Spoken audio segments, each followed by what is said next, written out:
ఎవడైనా సరే నోరు అదుపులో పెట్టుకోకపోతే వాడి పరిస్థితి ఈ విధంగానే ఉంటుంది అన్న విధంగా మోయిన్ అలీ జీవితం అయితే ఒక ఉదాహరణగా మారిపోయింది. ముఖ్యంగా భారత్తో పెట్టుకున్నందుకు పాకిస్తాన్ని షాడో నిషేధం విధిస్తే పాకిస్తాన్కి సపోర్ట్ చేశాడు. ఇది ఒక జాతి వివక్షలాగా, ఒక కుల వివక్షలాగా, ఒక ప్రాంత వివక్షలాగా చూస్తున్నారు అన్న విధంగా మాట్లాడాడు. కానీ పాకిస్తాన్ని ఎందుకు భారతదేశం దూరం పెడుతుంది?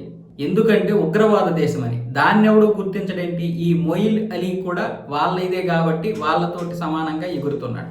చివరికి ఏమయ్యాడు? మొయిన్ అలీని 2026 100 లీగ్లో తీసుకోలేదు, ఎక్కడా నామినేట్ చేయలేదు. ఎవరు ఎందుకు నామినేట్ చేయలేదు అంటే మనోడు ఈ యొక్క ఓవర్ యాక్షన్ చేయడం వల్ల పాకిస్తాన్ మీద షాడో నిషేధం విధించారు. ఇప్పుడు ఈ 100 లీగ్ని కొన్నిది సేమ్ ఇప్పుడు ఐపీఎల్కు ఉన్నటువంటి ఫ్రాంచైజీలు ఎక్కువగా దక్కించుకున్నాయి.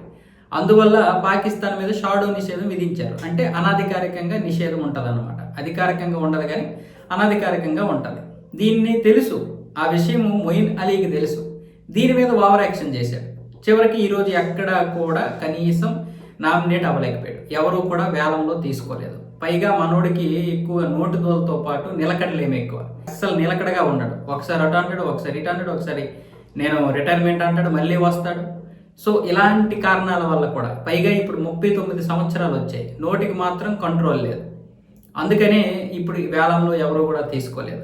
సో భారత్తో కొన్నిసార్లు పెట్టుకునే బదులు కొంచెం ఆలోచించాలి. భారత్తో పెట్టుకోవడం అంటే భారత్తో పెట్టుకోవడం అని కాదు. భారత్కి వ్యతిరేకంగా నువ్వు మాట్లాడితే నష్టమేమీ లేదు. పాకిస్తాన్ని మేము దూరంగా పెట్టింది దేనికోసం అంటే వాళ్ళు ఉగ్రవాదులని. నువ్వు కూడా ఉగ్రవాదివేనా? నీకు కూడా ఆ మనస్తత్వం ఏమి ఉంటే వాళ్ళతో కలిసిపోయి ఎవడొద్దనలేదు.